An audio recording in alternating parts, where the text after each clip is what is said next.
Algebra का ये सवाल करके अगर आपको मजा ना आया तो पैसे वापस, जो देता हो ले लेना। 1/x प्लस 2023 बराबर 2023, तो 1/x प्लस 2024 क्या होगा? अब ऐसे नीचे तो नहीं जुड़ सकता, एक काम करते हैं 2023 को नीचे लाते हैं, तो क्या हो जाएगा ये 1/2023 और इसको ऊपर ले जाते हैं। ठीक है भाई, इसको ऊपर ले जाते हैं तो ये हो जाएगा x प्लस 2023। आप बोलोगे हाँ जी सर यही तो है, लेकिन हमको चाहिए क्या? हमको चाहिए x प्लस 2024, तो दोनों तरफ 1 ऐड करना पड़ेगा, 1 ऐड करना पड़ेगा। जब आप 1 ऐड करोगे 2023 में एक जोड़ोगे 2024/2023, ये किसके बराबर आ जाएगा भाई? ये आ जाएगा x प्लस 2024 के बराबर। लेकिन आपसे क्या पूछा है इसका उल्टा, 1/x प्लस 2024, तो आंसर भी तो उल्टा आएगा कि 2023/2024। इस सवाल का बड़ा प्यारा सा जो है आंसर था। मजा आया तो लाइक करेंगे वीडियो को। इस सवाल को चलिए मेरे भाई बहुत ही कम समय में हल करके दिखाते हैं, और वो भी शॉर्ट ट्रिक के साथ में। पहले यहां पर कुछ मत करिए, 1/3 है तो 1 लिख दीजिए, 3 लिख दीजिए। 1 2 3 4 5, 5 डॉट लगाइए। 1 2 3 4 5, प्लस है माइनस है प्लस है माइनस है प्लस है, प्लस है माइनस है प्लस है माइनस है प्लस है। प्लस का मतलब पिछली वाली को जोड़ो, 3 में 1 जोड़ोगे 4। माइनस का मतलब पिछली वाली को घटाओ, 4 में से 3 गया 1। प्लस का मतलब पिछली वाली को जोड़ो, 1 जमा 4 हमारा 5। माइनस का मतलब घटाओ, 5 में से 1 गया 4। प्लस का मतलब जोड़ो, 4 और 5 9। मेरे भाई उत्तर बड़ा सिंपल सा है, लास्ट वाली संख्या को टॉप में रखिए और उसके पहले वाली को नीचे में। 9/4 कौन सा ऑप्शन है? D for Devsena. फटाफट वीडियो को लाइक कर दीजिए भाई। नंबर सिस्टम में आज के टाइम का एग्जामिनर का फेवरेट टाइप है ये। 0.372 के ऊपर बार लगा हुआ है, अगर x/y है जहां xy को प्राइम है तो x प्लस वाई का मान क्या होगा? सबसे पहले हमें इसको फ्रैक्शन में बदलना पड़ेगा। तो प्यारे बच्चों, दो संख्याओं के ऊपर बार है तो 2 9 आएंगे। 3 के ऊपर बार नहीं है, एक संख्या के ऊपर बार नहीं है तो 1 0 आएगा। ऊपर है 372, 3 के ऊपर बार नहीं है तो इसमें से 3 घटाना पड़ेगा। 372 में से 3 घटाएंगे तो कितना आएगा भाई साहब? 369। अब एक कटना चाहिए मेरे दोस्तों, किससे कट रहा है? 9 से। 9 से चला जाएगा, 9 चौक 36, 9 कम 9 और 110 बार। 41/110 आगे नहीं कटेगा, यही x की वैल्यू है, ये y की वैल्यू है। x का मान 41, y का मान 110। 41 और 110 को जोड़ के क्या आएगा? 151। ए ऑप्शन इस सवाल का आंसर आ गया। ये था ग्रुप डी का। एसएससी में भी सेम सवाल आया है, आप करके दिखाएं। सवाल है डिस्काउंट का, बहुत भयंकर। x रुपए की छूट देने के बाद एक व्यापारी को 19% का लाभ होता है। यदि छूट ना दी जाए, आज से x रुपए की छूट देना बंद, तो लाभ 31% होता है। क्रिया मूल्य 675 है तो x का मान बताओ। पहले 19% का लाभ था, 31% का लाभ हो रहा है, तो आपका लाभ 12% बढ़ गया। लाभ क्यों बढ़ गया? कि आपने x रुपए डिस्काउंट देना बंद कर दिया, उसी की वजह से आपका लाभ बढ़ा है। 12% की फ्रैक्शन वैल्यू होती है 3/25। वस्तु का क्रिया मूल्य कितना है? 675 रुपए। बताओ जी कितने गुना? 25 दूनी 50 और ये 25 7 175, तो 3 की वैल्यू आएगी 81 रुपए। आपका लाभ 81 रुपए बढ़ गया। क्यों बढ़ गया? क्योंकि आपने x रुपए की छूट देना बंद कर दी, यानी कि x का मान ही 81 रुपए है। बात खत्म। गजब का सवाल है ये, एक प्रैक्टिस के लिए मैं आपको देता हूं, सही कर। कभी भी बेईमान दुकानदार का कोई भी सवाल आपको बनाना है, हमेशा इस बात को मेरे दोस्त याद रखना, रेशियो मेथड से बेस्ट कोई भी मेथड नहीं है। कोई भी मेथड मेरे भाई बेस्ट यहाँ पर नहीं है, समझिए। सबसे बेस्ट सुपर डुपर आपका रेशियो मेथड है। तो एक दुकानदार क्रय मूल्य पर इतना की हानि पर बेचता है, तो यहाँ पर अगर मान लीजिए कि वो ये कहता है भैया 100 रुपया का सामान है, तो दुनिया के आगे दिखाता है कि इस पे मुझे जो है 82% का लॉस हुआ है। 82% का लॉस का मतलब 100 में 82 की कमी, यानी उसने मेरे भाई उस वस्तु को बेचा 18 में, लेकिन उसने यहाँ पर 28% कम वजन इस्तेमाल किया है। मतलब आपसे जो पैसा दिया जा रहा है वो 100 ग्राम का, लेकिन आप इसमें 28 कम वजन दे रहे हो, यानी 72 आप दे रहे हो मेरे भाई।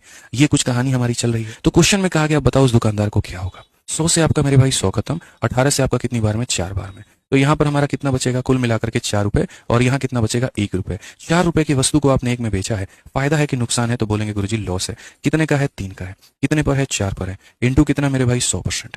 ठीक है, तो अगर हम यहाँ देखेंगे तो हम यहाँ पर क्या बोलेंगे? बोलेंगे सर 75% जो है वो हमारा बिल्कुल सही उत्तर है। 75% का हमें लॉस हुआ है। Option number D for Devasena.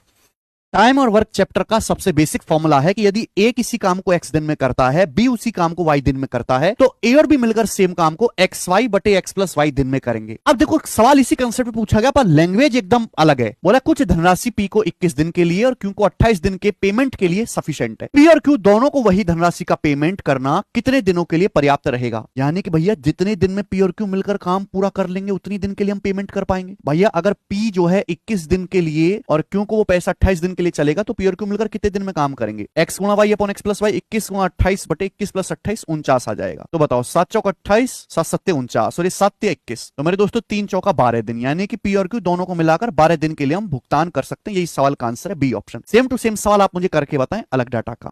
जो रेशियो के ऐसे क्वेश्चन आते हैं ना बिना लैंग्वेज वाले, उनको केवल ऑप्शन से उड़ाना होता है, सॉल्व तो करना ही नहीं होता। जैसे 1/3 रेशियो 1/5 लिखा हुआ है, तो इसका मतलब ऐसे क्रॉस मल्टीप्लाई कर दो 5/3। ऐसे फ्रैक्शन में रेशियो है, इसको सिंप्लीफाई कैसे करते हैं, ऐसे क्रॉस मल्टीप्लाई कर दो, 5 दूनी 10 और 7 21, 10/21। अब जैसे सवाल ए बी का रेशियो दिया है, बी सी का, सी डी का दिया है, ए बी सी डी का पूछा है। अब ए से बी का रेशियो क्या है, 5/3। मैं ऑप्शन से चेक करूंगा, ये 5/3 है, देखो 8 से कट रहा है, ये 5/3 नहीं है, 8/3 है। ए से बी का रेशियो 14/24, 5/3 नहीं है, ये 48/23 से भी 5/3 नहीं है। अकेला ऐसा ऑप्शन है 8×5 = 40, 8×24 जो 5/3 बन रहा है, ये उत्तर हो जाएगा। आगे मैं क्यों झंझट पालू, मैं इनको देखूंगा भी नहीं क्या। अगर आपको सीजीएल 2024 का एग्जाम देना है तो टाइम एंड वर्क का एफिशिएंसी बेस्ड लेटेस्ट सीपीयू 2024 का सवाल करिए। अमिता उतने ही समय में कमरा बना सकते हैं जितना बीना और सीता मिलकर बना सकते हैं, यानी कि अमिता की जो एफिशिएंसी है बीना और सीता की एफिशिएंसी के बराबर है। बोला गया अमिता और बीना मिलकर काम को 25 दिन में करते हैं और सीता उस काम को अकेले 35 दिन में करती है। तो पूछा बीना को उस काम को करने में अकेले कितने दिन लगेंगे। बीना क्वेश्चन सॉल्व करने के लिए बीना की एफिशिएंसी निकालनी है। 25/75 का एलसीएम 175, ये टोटल वर्क आ गया यहां से आ गया।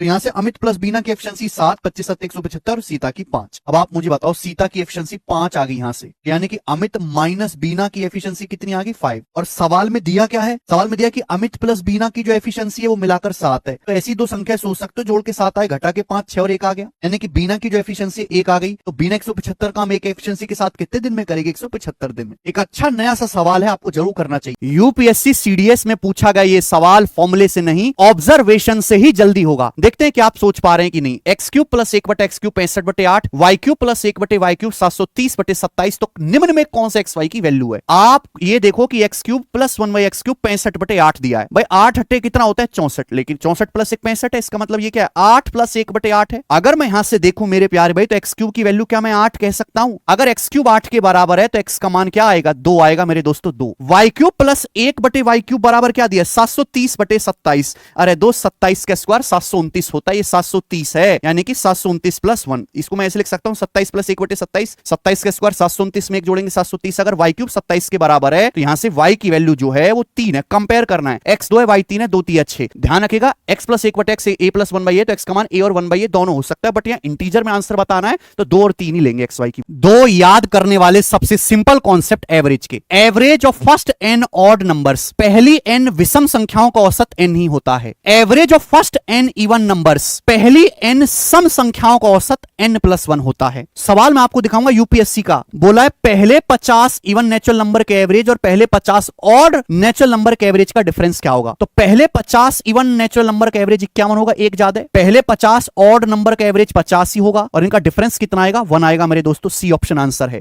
ये वाला सवाल सीजीएल मेंस के पेपर में आया था, आप मुझे करके दिखाइए भाई। रोज हमारे देश में बतेरे आदमी पैदा भी होते हैं, मरते भी हैं। जन्म दर और मृत्यु दर पर बेस्ड बहुत बेहतरीन सवाल हम करेंगे कि वर्तमान जन्म दर प्रति 10,000 पर 450 है, यानी कि हर 10,000 लोगों में 450 लोग पैदा होते हैं, जबकि मृत्यु दर 120 प्रति 10,000 है। 10,000 लोगों में 120 लोगों की मृत्यु हो जाती है मेरे दोस्तों। 450 नए पैदा हुए छोटे छोटे और 120 बुढ़वा मर गए, यानी कि मेरे दोस्तों 10,000 लोगों में 330 लोग जो हैं बढ़ जाते हैं हर साल। तो आपसे पूछा है बताओ नेट ग्रोथ रेट क्या है पॉपुलेशन का। तो ग्रोथ रेट आपको बताना है परसेंटेज में। 10,000 में 330 लोग आपके बढ़ जाते हैं, तो मेरे दोस्तों परसेंटेज में कितना आएगा इंटू 100% ही आएगा 3.3%। C option. 2% की 5% में गुणा करके कितने परसेंट आएगा। बहुत से कहेंगे परसेंटेज कॉमन, 2 पंजे 10% नहीं बेटा, एक गुणा है। गुणा कैसे होगी 2 की 5 में गुणा करो, 2 पंजे 10। परसेंट की भी, ये परसेंट भी तो संख्या ही होती है, परसेंट की परसेंटेज में गुणा करो है भाई।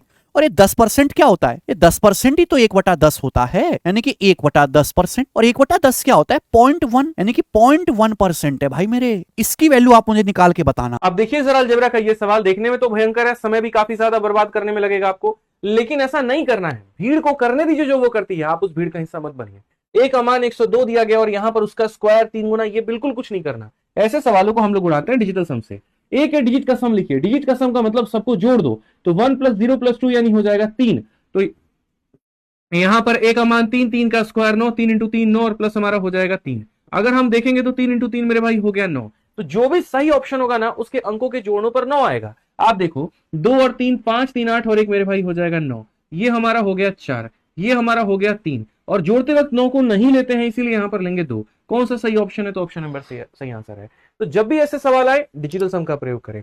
पसंद लगा मेरा कंसेप्ट तो वीडियो को लाइक और चैनल को सब्सक्राइब जरूर करें।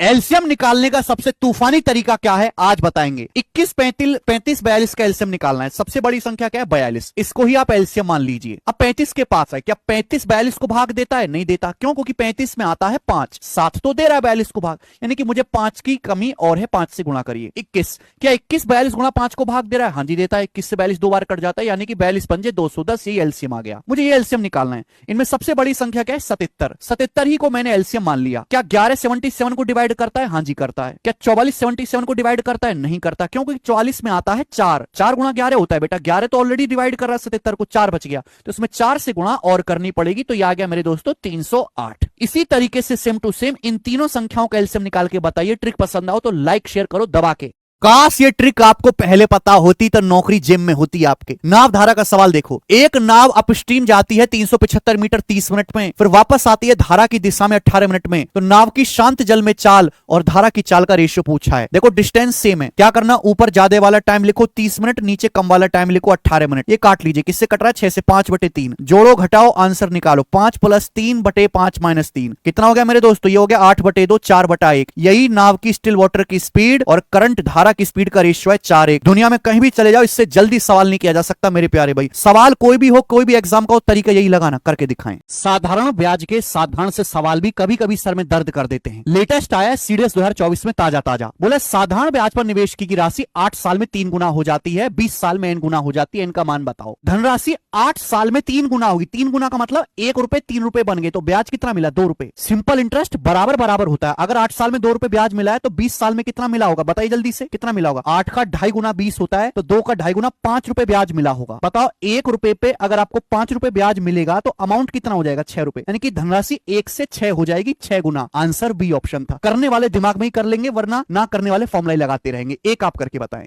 साधारण ब्याज के साधारण से सवाल भी कभी कभी सर में दर्द कर देते हैं। लेटेस्ट आया है सीडीएस 2024 में ताजा। बोले साधारण ब्याज पर निवेश की राशि 8 साल में 3 गुना हो जाती है, 20 साल में n गुना हो जाती है। इनका मान बताओ। धनराशि 8 साल में 3 गुना होगी। 3 गुना का मतलब 1 रुपए 3 रुपए बन गए, तो ब्याज कितना मिला? 2 रुपए। सिंपल इंटरेस्ट बराबर होता है। अगर 8 साल में 2 रुपए ब्याज मिला है तो 20 साल में कितना मिला होगा? बताइए जल्दी से, कितना मिला होगा? 8 का 2.5 गुना 20 होता है, तो 2 का 2.5 गुना 5 रुपए ब्याज मिला होगा। बताओ 1 रुपए पे अगर आपको 5 रुपए ब्याज मिलेगा तो अमाउंट कितना हो जाएगा? 6 रुपए, यानी कि धनराशि 1 से 6 हो जाएगी, 6 गुना। आंसर बी ऑप्शन था। करने वाले दिमाग में ही कर लेंगे, वरना ना करने वाले फॉर्मूला लगाते रहेंगे। एक आप करके